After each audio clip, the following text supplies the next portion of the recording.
Nammo Phat. Good morning. Thank you for joining me for a daily practice check-in. Listen, listen, listen. This beautiful sound calls us back to our true home.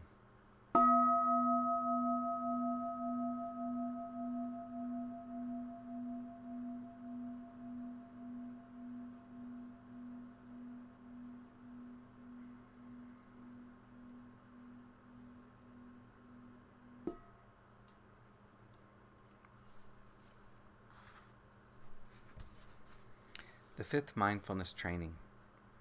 Aware of the suffering caused by unmindful consumption, I vow to cultivate good health, both physical and mental, for myself, my family, and my society by practicing mindful eating, drinking, and consuming.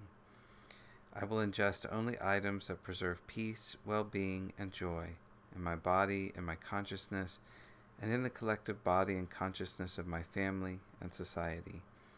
I'm determined not to use alcohol or any other items that contain toxins, such as certain TV programs, magazines, books, films, and conversations. I'm aware that to damage my body or my consciousness with these poisons is to betray my ancestors, my parents, my society, and future generations.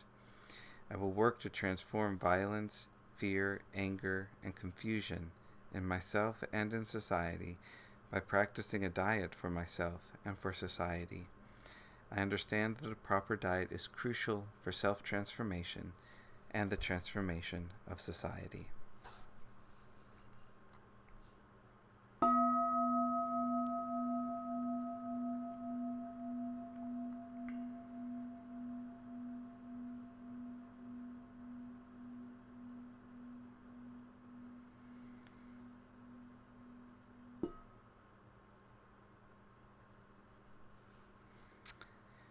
We're continuing for our Dharma readings to read Ajahn Thanissaro's book, The Karma of Questions. Finally, although the deathless is sometimes called consciousness without surface, without end, it is not to be confused with the formless stage of concentration, called the dimension of the infinitude of consciousness. One of the main differences between the two is that the dimension of the infinitude of consciousness is fabricated and willed. The element of will, though, can be very attenuated while one is in that dimension, and only discernment at an extremely subtle level can ferret it out. One way of testing for it is to see if there is any sense of identification with the knowing. If there is, then there is still the conceit of I-making and my-making applied to that state. Another test is to see if there is any sense that the knowing contains all things, or is their source. If there is, then there is still fabrication in that state of mind. For when the deathless is fully comprehended, the sense of unrestricted awareness as containing or acting as the source of other things is seen to be an ignorant conceit. Quote, "There's the case, monks, where an uninstructed, run-of-the-mill person perceives unbinding as unbinding. Perceiving unbinding as unbinding, he conceives things about unbinding. He conceives things in unbinding. He conceives things coming out of unbinding. He conceives unbinding as mine. He delights in unbinding. Why is that? Because he has not comprehended it, I tell you. A monk who is an arhat, devoid of mental fermentations, who has attained completion, finished the task, laid down the burden, attained the true goal, destroyed the fetters of becoming, and is released through right knowledge, directly knows unbinding as unbinding. Directly knowing unbinding as unbinding, he does not conceive things about unbinding, does not conceive things in unbinding, does not conceive things coming out of unbinding, does not conceive unbinding as mine, does not delight in unbinding. Why is that? Because he has comprehended it, I tell you." End quote. MN1. However, in line with the instructions to Gautami and Upali, the true test of an experience of stream entry is not in its description, but in the results it produces. The texts describe these in two ways: 4 factors that characterize a person who has entered the stream, and 3 fetters that stream entry automatically cuts. The 4 factors, according to AN 1092, are unwavering conviction in the Buddha, unwavering conviction in the Dhamma, unwavering conviction in the Sangha, and virtues that are appealing to the noble ones, untorn, unbroken, unspotted, unsplattered, liberating, praised by the wise, untarnished, leading to concentration. The three fetters are self-identity views, doubt, and grasping at habits and practices. The two lists have their common ground in the experience of the path to stream entry.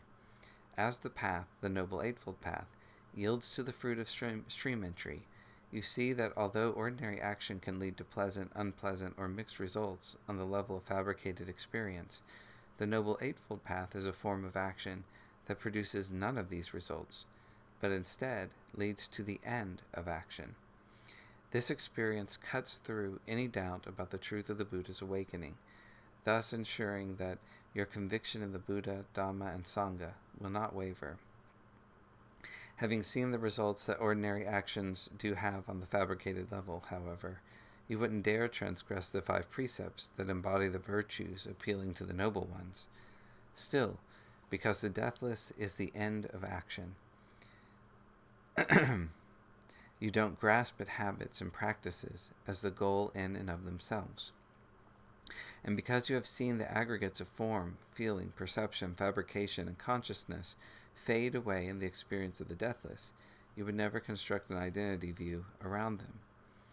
Although the traditional lists of the results of stream entry provide stringent standards for judging one's own attainment, the texts and living Buddhist traditions today record many instances of people who have overestimated their attainment. Thus, when you have what seems to be an attainment of this sort, you have to examine it carefully and test the mind to see if the 3 fetters are actually cut. And because the attainment itself is what proves or disproves the authority and authenticity of the text, as well as the integrity of your teachers, you are ultimately left with only one guarantee of your attainment, your own integrity, which you hope has been adequately developed along the path. In keeping with the principle that the Dhamma is ultimately a quality of the mind as embodied in the entire person, the only way you can ultimately gauge the truth of the Dhamma is if you as a person are true.